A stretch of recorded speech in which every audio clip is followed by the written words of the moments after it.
आज हम पढ़ेंगे जी हीट कैपेसिटी। क्या होता है हीट कैपेसिटी का मतलब? Amount of heat required, amount of heat required to raise the temperature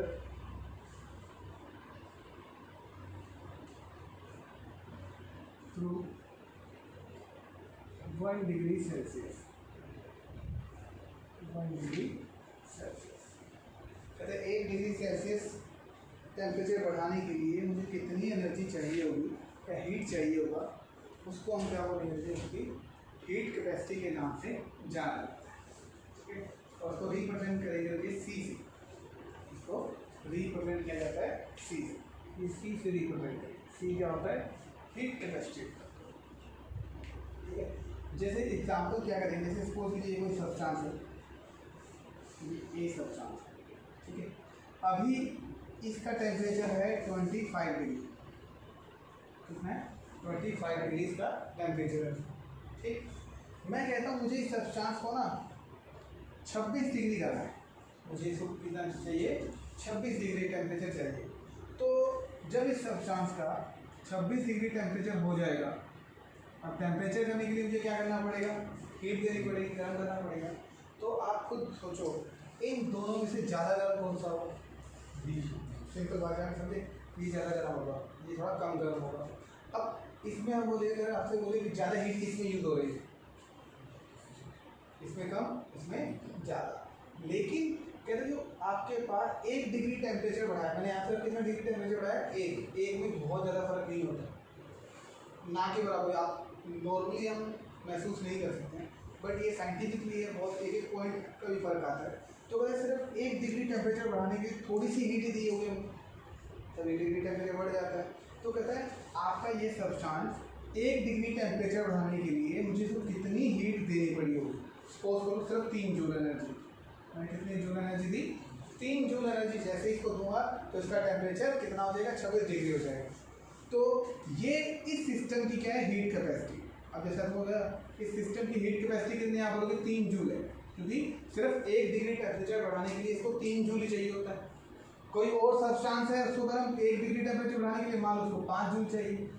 तो हर सब्सटेंस की हीट कैपेसिटी क्या होती है? अलग अलग होती है।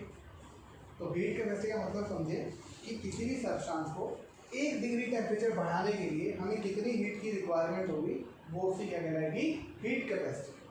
वो क्या कहलाती है? उसकी हीट कैपेसिटी कहलाती है। ठीक है, तो इसका फॉर्मूला क्या बनेगा? कहता है फॉर्मूला ये बनेगा कि C Q T2 minus T1। Q क्या हुआ?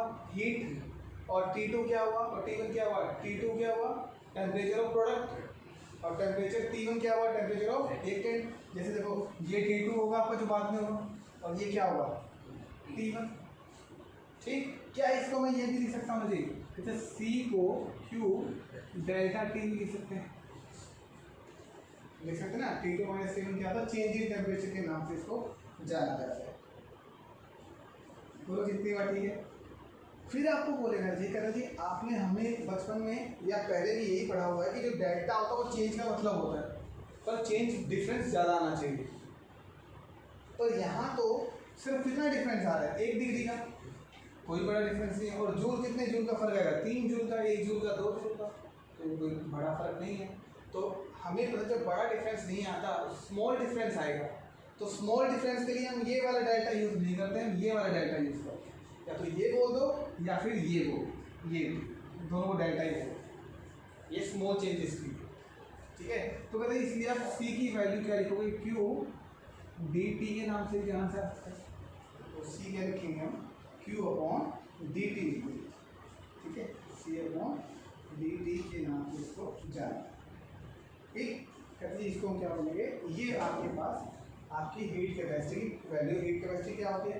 किसी भी सब्सटेंस को 1 डिग्री टेम्परेचर बढ़ाने के लिए जितनी हीट की रिक्वायरमेंट होगी वो उसी क्या कहलाएगी? हीट कैपेसिटी कहलाएगी। वो क्या कहलाती है? उसकी हीट कैपेसिटी कहलाएगी। ठीक है, अब एक आपके पास सब्सटेंस बोलेगा molar heat capacity. Molar heat capacity ये भी सी से रिप्रेजेंट हो तो बस नीचे एम लगा देंगे, सी का एम का मतलब मोलर। अब इसका मतलब क्या है, कोई फर्क नहीं है, बिल्कुल सेम सारा का सारा, बट इसमें स्पेसिफिक वर्ड बोलेगा। देखो यहाँ मैंने बोला कोई एक सब्सटेंस है, मैंने वैल्यू फिक्स नहीं की, मैं बोला एक सब्सटेंस है, एक सब्सटेंस को 1 डिग्री टेम्परेचर बढ़ाने के लिए जितनी एनर्जी की जरूरत होगी, हीट की जरूरत होगी, वो उसकी हीट कैपेसिटी। पर अगर मैं ये बोलूँ ना भाई ये सब्सटेंस 1 मोल है, 1 मोल सब्सटेंस को 1 डिग्री टेम्परेचर बढ़ाने के लिए जितनी हीट की जरूरत होगी वो क्या कहलाएगा, उसकी मोलर हीट कैपेसिटी। मतलब एक वैल्यू फिक्स कर दें, अगर 1 मोल के निकाल रहे हो तो उसको बोलेंगे मोलर हीट कैपेसिटी, अगर सिर्फ 1 ग्राम का निकाल रहे हो तब उसको बोलते हैं स्पेसिफिक हीट कैपेसिटी, तो बोलेंगे स्पेसिफिक हीट कैपेसिटी। ये 3 डेफिनेशन। हीट कैपेसिटी में कुछ भी वैल्यू फिक्स नहीं होती। स्पेसिफिक का मतलब 1 ग्राम सब्सटेंस, और मोलर हीट कैपेसिटी का मतलब क्या होगा, 1 मोल सब्सटेंस। ठीक है, ये इसकी 3 डेफिनेशन होती है।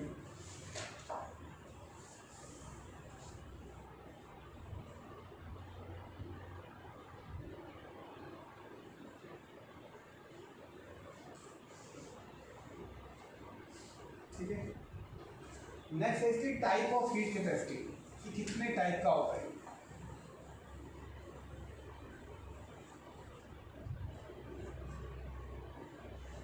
Type of heat capacity 2 type का होता है। हीट कैपेसिटी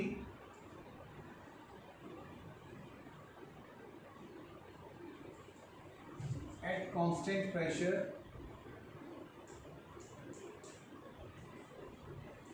और heat capacity at constant volume. Heat capacity को सी से रिप्रेजेंट करते हैं, नीचे कांस्टेंट है तो सी पी हो जाएगा, ये सी हो जाएगा और ये क्या होगा, सी बी हो जाएगा। तो 2 वैल्यू होंगी, एक सी पी होता है heat capacity at constant pressure, और सी बी क्या होगा, heat capacity at constant volume के नाम। तो ये 2 अलग अलग आपके पास चीज़ें, तो इन दोनों को हम लोग रिलेट करेंगे कि कैसे है क्या है वो देखेंगे। अब कहते हैं कि आपके पास हमने बहुत स्टार्टिंग में एक फर्स्ट लॉ ऑफ थर्मोडायनेमिक्स पढ़ा था। स्टार्टिंग में according to the first law of thermodynamics, first law of thermodynamics, उसमें क्यू की वैल्यू किसके बराबर थी आपको, delta U plus P delta V के बराबर। क्यू की वैल्यू क्या थी, delta U plus P delta V के बराबर, delta U plus P delta V के बराबर। तो ये बात ठीक है, ठीक है। लेकिन कहता अब हमें इसमें क्या करना है, कहता हमें जो वैल्यू आएगी वो बहुत कम आती है, स्मॉल हीट कैपेसिटी की वैल्यू है स्मॉल आती है, इसलिए ये डेल्टा नहीं लिखेंगे, हम सिंपल लिखेंगे। और हीट भी क्या होगा थोड़ा, तो सब चीज़ें डी आ जाएगा, हम स्मॉल चेंजेस में बढ़ रहे हैं।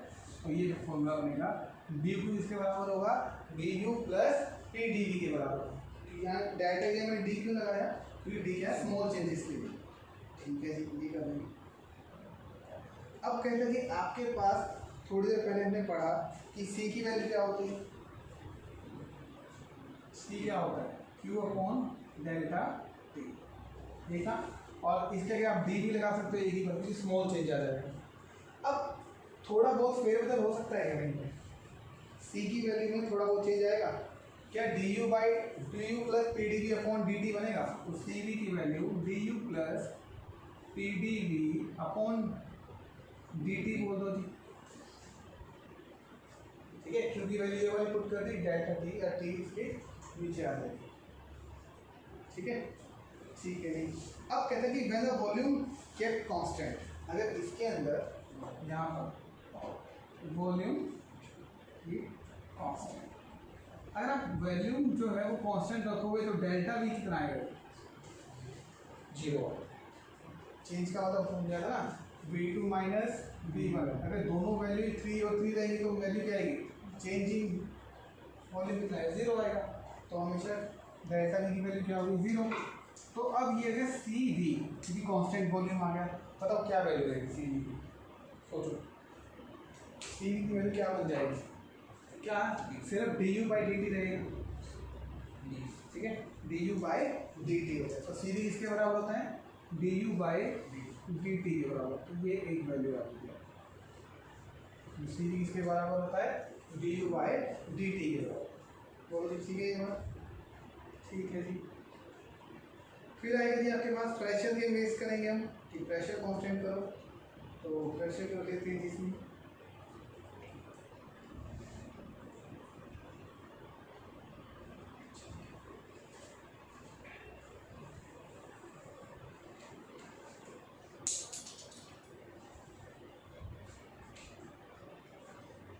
ये देखो ये वाला, इसको मैं ये सी है, इसको मैं अलग अलग लिख सकता हूँ, D U by D T लिख सकता हूँ, D U by D T plus pressure constant ये कुछ भी नहीं आएगा, और ये क्या आएगा डी वी बाई डी, इसको ऐसे अलग अलग लिख ये लिख सकता हूँ, सी होगा D U by D T plus D V by D T, ठीक है। और इसका प्रेशर के एट ए कांस्टेंट प्रेशर है, एट ए कांस्टेंट प्रेशर, तो ये क्या होगा, इसके नीचे सबके नीचे पी लगा देंगे, सबसे लगा देंगे पी लगा, तो सी पी इसके बराबर D U by D T plus P और D V by D T के बराबर होगा, ठीक है। अब कहते हैं आपके पास यहाँ पे एंथैल्पी की वैल्यू होती है, एंथैल्पी क्या था, एच किसके बराबर था, U प्लस पी वी के बराबर था, एच किसके बराबर था, U प्लस पी वी के बराबर होता है, ठीक है। अब ये कहिएगा, कहता है इस एंथैल्पी की रिएक्शन को ना आप क्या करोगे, इसको डिफ्रेंशिएट करो किसके साथ, टेम्परेचर, क्या कर देंगे, डिफ्रेंशिएट कर देंगे टेम्परेचर के साथ। तो आप डिफ्रेंशिएट करोगे तो लिखेंगे हम डिफ्रेंशिएटिंग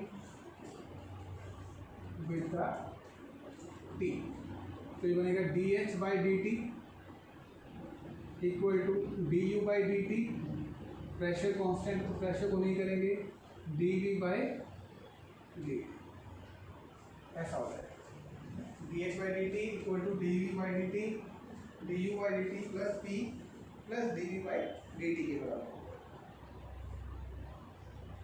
ठीक है जी, ये हो जाएगा। अब आपके पास एक वैल्यू देखो, ऊपर वाली जो वैल्यू है ये सी पी की value D U by D T plus P D V by D T, ये किसके बराबर है, सी पी के, और यहाँ पर ये वाली वैल्यू देखो, ये वाली,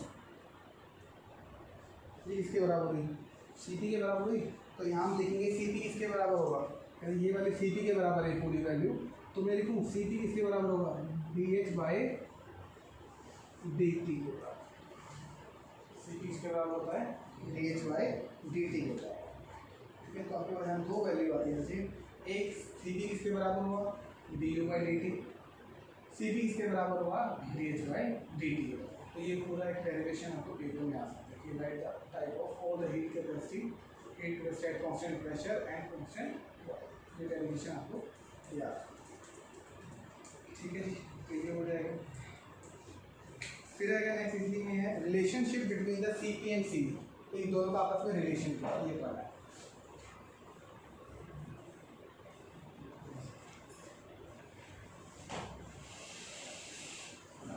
relationship between CP and CV.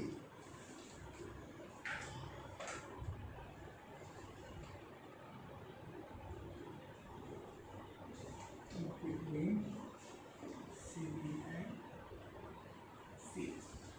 तब इसका रिलेशन बताओ CP और CV का क्या रहेगा, कहते CP माइनस CV किसके बराबर होगा,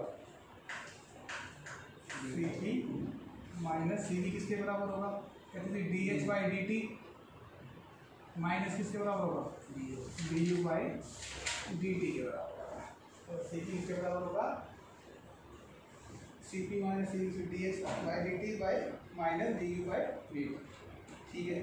एच किसके बराबर होता है, यू प्लस पी वी, इसमें आएगा एच किसके बराबर है, कहते हैं यू प्लस पी वी के, और आइडियल गैस की इक्वेशन क्या होती है, P V equal to N R T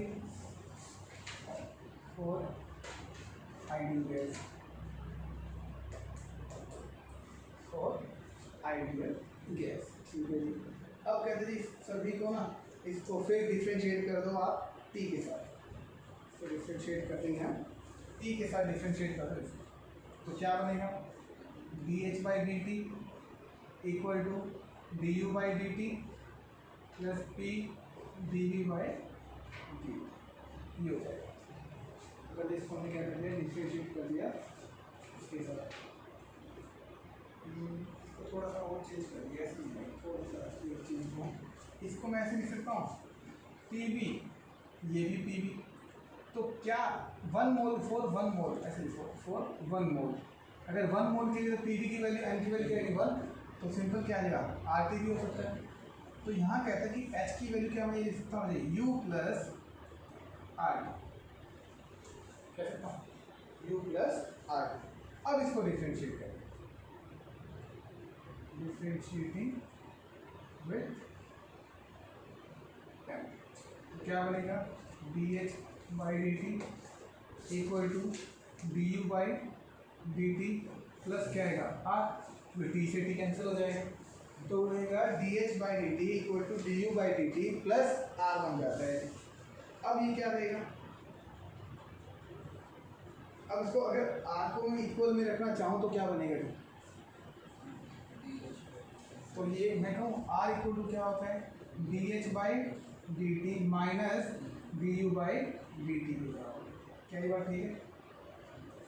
और अभी हमने थोड़ा सी एच और सी किसके बराबर होता है, R C P minus C V के, क्या ये बात को लिख सकते हैं, ठीक है। ये तो होगा फॉर 1 मोल, फॉर 1 मोल। अगर एन के लिए आएगा तो क्या आएगा, एन वर्ड आ जाएगा, तो एन के लिए भी आप यूज़ करो तो क्या आएगा, एन आर के बराबर होगा, ये तो 1 मोल के लिए, और यहाँ पर N R equal to C P minus C V की, तो for 1 mole, for N mole. तो सी पी इसके बराबर होता है सी वी, और सी वी एन आर के बराबर, फॉर नंबर ऑफ मोल्स, और 1 मोल के लिए सिर्फ आर के बराबर। ये भी पेपर में बहुत बार आया हुआ है, सीधा ही आपसे पूछते हैं कि write the relationship between the C P and C V, तो बताओ भी रिलेशनशिप क्या है आपके सी पी और सी वी, ठीक है।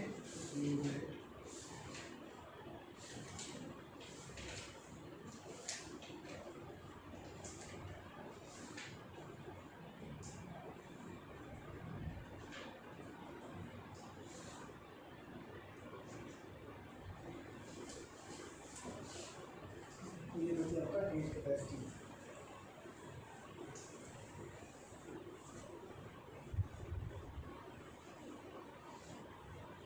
नेक्स्ट होगा जी आपके पास एक्सोथर्मिक और एंडोथर्मिक रिएक्शन।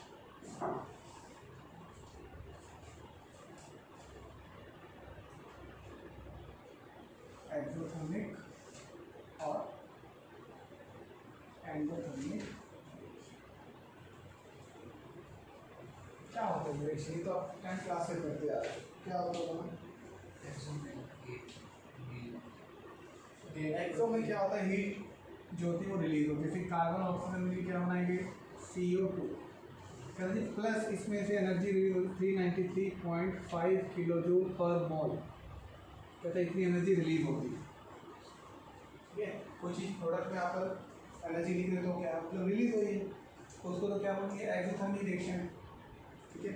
लेकिन और दूसरा इसके एंडोथर्मिक भी कर लेते हैं, एंडोथर्मिक में क्या चलिए आपके पास फोर्स कीजिए तो reaction carbon plus H2O, carbon plus H2O क्या बनाएगा CO प्लस H2 गैस निकालता है, और इसमें एनर्जी आपको जो मिलेगी ना माइनस में, तो मिलेगा -131 पर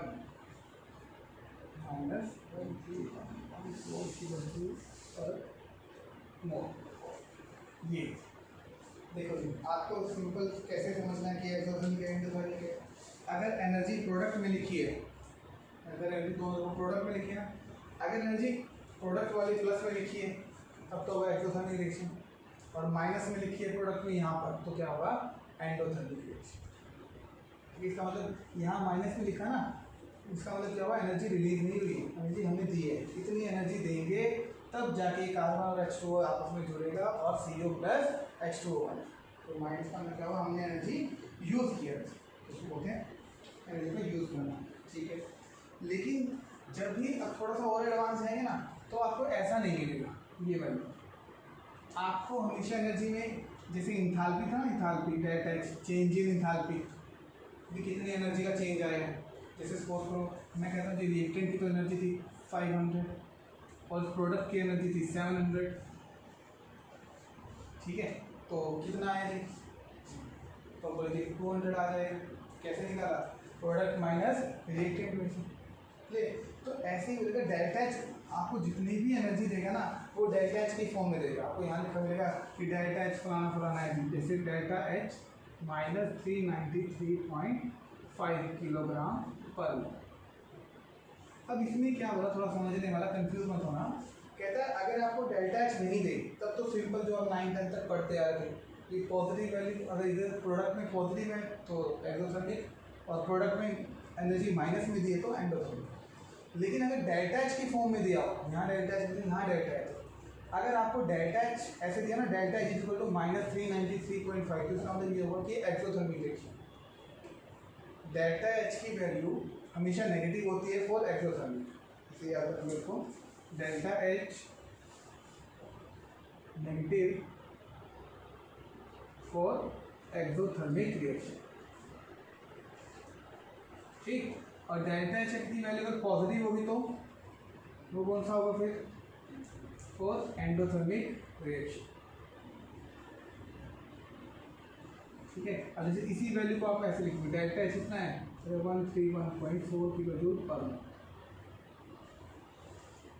131.4 किलो जूल पर मोल, ठीक है। आप सिंपल वाली को भूल जाइए, आप सिर्फ डेल्टा एच को याद रखिए। डेल्टा एच की वैल्यू अगर माइनस में है तो एक्सोथर्मिक, और डेल्टा एच की वैल्यू पॉजिटिव है तो क्या होगा, एंडोथर्मिक रिएक्शन, एक्सोथर्मिक और एंडोथर्मिक, ठीक है। ये लाइनें आपने हमेशा याद रखनी है, जिसमें सारी की सारी यही वैल्यू बार बार दिया चला जाए।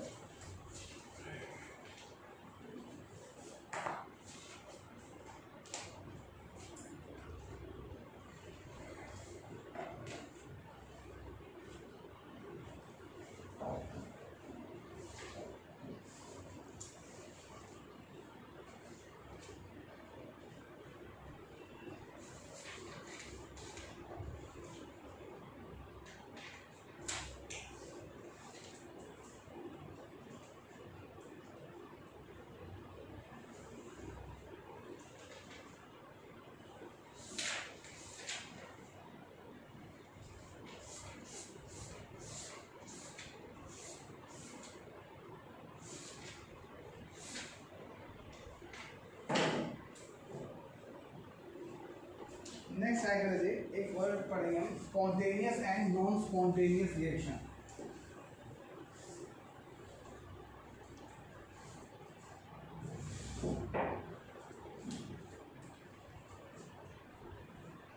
Spontaneous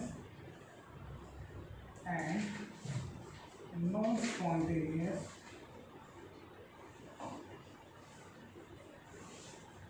process. एक प्रोसेस को स्पॉन्टेनियस होता है और एक होता है नॉन स्पॉन्टेनियस। सुना नहीं कभी नाम स्पॉन्टेनियस का मतलब क्या नाम बोलेंगे,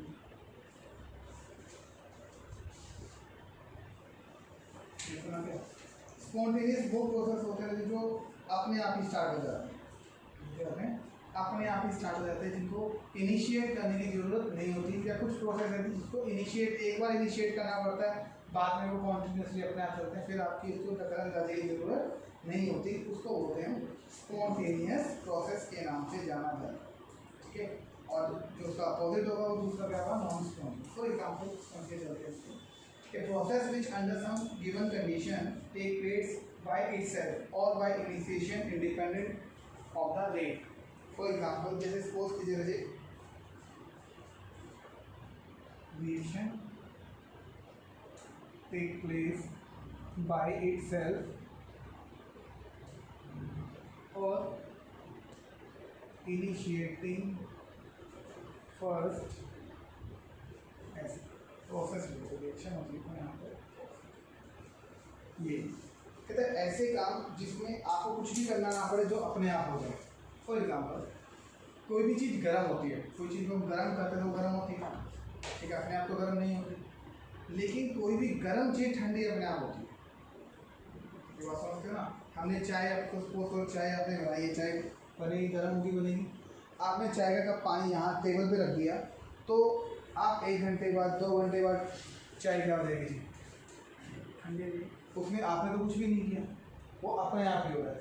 कोई भी हॉट चीज़ अपने आप कोल्ड में चली जाती है, क्या बात होता है, कोई भी हॉट बॉडी अपने आप ही क्या होती है, कोल्ड बॉडी में चली जाती है। But cold body hot body में कन्वर्ट नहीं होती जब तक हम उसको कोई एनर्जी ना दें, कोई हीट ना सप्लाई करें। ये बात सबको समझ में आती है। तो ऐसे प्रोसेस रहती है जो अपने आप ही हो जाते हैं, जिसको करने की जरूरत नहीं पड़ती, वो होते हैं स्पॉन्टेनियस प्रोसेस। जैसे किसी भी गर्म चीज़ का ठंडा हो जाना, कोई भी दुनिया की सब्सटेंस है जो चीज़ अपने आप ही गर्म से क्या होती है, ठंडी हो जाती है। एक दूसरा, आप किसी स्लोप से पानी दे दीजिए, मान लीजिए स्लोप है, ठीक है, पानी हमने यहाँ, हमारा पानी हमने गिराया, तो पानी यहाँ क्या अपने आप पहुँच जाएगा, कुछ करना पड़ेगा, कुछ भी नहीं करना पड़ेगा। क्या पानी अपने आप ही ऊपर से नीचे आ रहा है। तो ये भी क्या है, अब कोई भी पानी टॉप टू बॉटम आता है तो वो क्या है, स्पॉन्टेनियस प्रोसेस है। लेकिन इसे उल्टा करें तो हमें पानी यहाँ से ऊपर टंकी में पहुँचाना है। हमारे घर की, हमारे घर में पाइपलाइन तो नीचे होती है ना, टंकी ऊपर 3 से 4 माले पे होती है, तब कैसे पहुँचता है पानी, भाई इलेक्ट्रिक मोटर, ये बात है ना। लेकिन अगर मोटर ना चलती तो पानी पहुँचता ही नहीं। तो नीचे से पानी बॉटम टू टॉप पहुँचाने के लिए क्या हो चाहिए, किसी की हेल्प चाहिए होगी हमें। तो ये प्रोसेस कौन सा होगा, नॉन स्पॉन्टेनियस। लेकिन ऊपर से नीचे कोई चीज़ अपने आप है तो वो प्रोसेस कौन सा होगा, स्पॉन्टेनियस। ठीक है, 2 बार थोड़ा समझना। स्पॉन्टेनियस कौन से होते हैं, ऐसे प्रोसेस जो अपने आप हो जाते हैं, ठीक है, जिनको कुछ भी करने की जरूरत नहीं है। और कुछ ऐसे भी होते हैं जिनको सिर्फ एक बार स्टार्ट करने की जरूरत है, फिर आपको कुछ छेड़ने की जरूरत है, वो अपने आप ही चलता है। इसका सबसे बेस्ट एग्जाम्पल है आपकी मोमबत्ती, कैंडल। कैंडल अपने आप नहीं जलती, आप क्या करेंगे, इसको एक बार जला देंगे और छोड़ दो, फिर कुछ नहीं करता, चलती रहेगी चलती रहेगी चलती रहेगी जब तक खत्म ना हो जाए। तो वो प्रोसेस भी क्या है, स्पॉन्टेनियस है। उसको हमने सिर्फ एक बार जलाया, उसके बाद नहीं छेड़ता, फिर वो अपने आप ही चलती रहती है।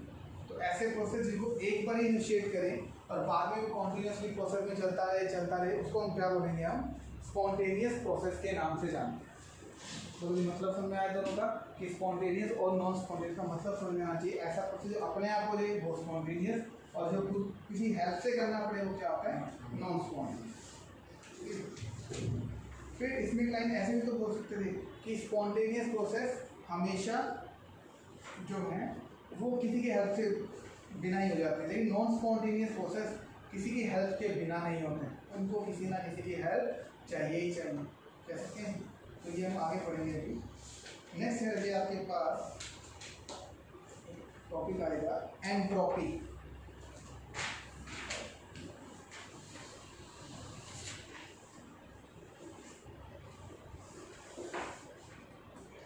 नेक्स्ट है आपके पास एंट्रोपी। इसका मतलब क्या कर दे, randomness of disorder, randomness of disorder. इसका मतलब होता है बिखराव, कोई चीज़ कितनी ज़्यादा बिखरी उसको बोलिए। अब जैसे इसका एग्जाम्पल समझते हैं।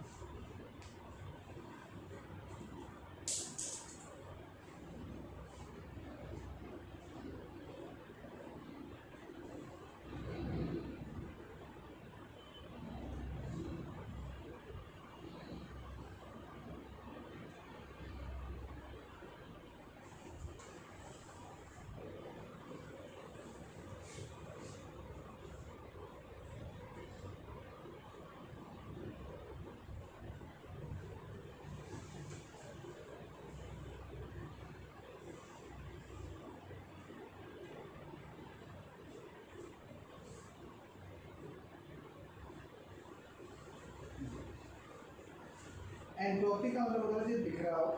बिखराव से इन सेंस क्या कि कहाँ पर सबसे ज़्यादा डिस्टर्बेंस है, कहाँ पर सबसे ज़्यादा डिस्टर्बेंस है या कहीं डिसिप्लिन फॉलो नहीं होती। जैसे सपोज असेंबली होती है, असेंबली जब आपने परेड वगैरह देखी हो तो सब एकदम लाइन में चलते हैं, ठीक है। कोई क्लासरूम होती है तो उसमें सारे बच्चे एकदम लाइन में बैठे होते हैं, तब हम बोलेंगे कि वहाँ पर बहुत सारा डिसिप्लिन है। तो उस समय जब परेड चल रही है या कोई बहुत बड़े लेवल की मीटिंग है तो सब एक लाइन में बैठे होते हैं, तो उसको बोलेंगे कि वहाँ की एंट्रोपी जीरो है, वहाँ की एंट्रोपी क्या है, जीरो, मतलब वहाँ डिसिप्लिन बिल्कुल भी इधर से उधर नहीं हो रहा और सब कुछ डिसिप्लिन में है, सब एक रैंडमली नहीं, सब एक रेगुलर पैटर्न में बैठे हैं, ठीक है। तो सॉलिड के अंदर एंट्रोपी कम होगी कि ज़्यादा होगी, जीरो, जीरो, इसमें सबसे लो, ठीक है, ऐसे बोलो लोएस्ट, क्योंकि यहाँ पर सब एकदम लाइन में बैठे हैं। लेकिन जब क्लास ऑफ होती है, छुट्टी होती है, तो बच्चे इधर उधर भागते रहते, कोई इधर किधर जाता है, तो कोई डिसिप्लिन नहीं है, कोई सब कुछ इधर उधर बिखरा हुआ, तब उसको बोलेंगे कि जितना ज़्यादा बिखरेगा एंट्रोपी उतनी ज़्यादा होगी, कोई सब्सटेंस के एटम जितने ज़्यादा बिखरेंगे उसकी एंट्रोपी उतनी क्या होती है, ज़्यादा होगी। तो यहाँ पर एंट्रोपी क्या होगी, थोड़ी ज़्यादा हो जाएगी, हाई हो जाएगी इसके मुकाबले, यहाँ एंट्रोपी कम, यहाँ देखो मॉलिक्यूल थोड़ी बिखर गई तो एंट्रोपी ज़्यादा, और वहाँ पर और भी ज़्यादा हाईएस्ट होगी, सबसे हाईएस्ट होती है। तो एंट्रोपी जब आप लेफ्ट टू राइट यहाँ सॉलिड से गैस में जाए तो क्या हो रही है, इंक्रीज करेगी, ये मतलब होता है एंट्रोपी। तो ये एंट्रोपी होता है, एंट्रोपी का मतलब ऐसा दिख रहा हो कि किसी भी सब्सटेंस के आइटम जितने ज़्यादा रैंडमली प्रेजेंट होंगे, अलग अलग इधर उधर पड़े हों, उसकी एंट्रोपी ज़्यादा होती है, और सारे अगर एक वेल मैनर्ड में होंगे, अच्छे से रखे होंगे, डिसिप्लिन में हो, तो उसकी एंट्रोपी क्या होती है, कम। और सब बेस्ट एग्जाम्पल ये सॉलिड लिक्विड गैस है, सॉलिड के सारे आइटम फिक्स होते हैं, एक रेगुलर पैटर्न में होते हैं, तो बोलेंगे इसकी जो एंट्रोपी है वो सबसे कम।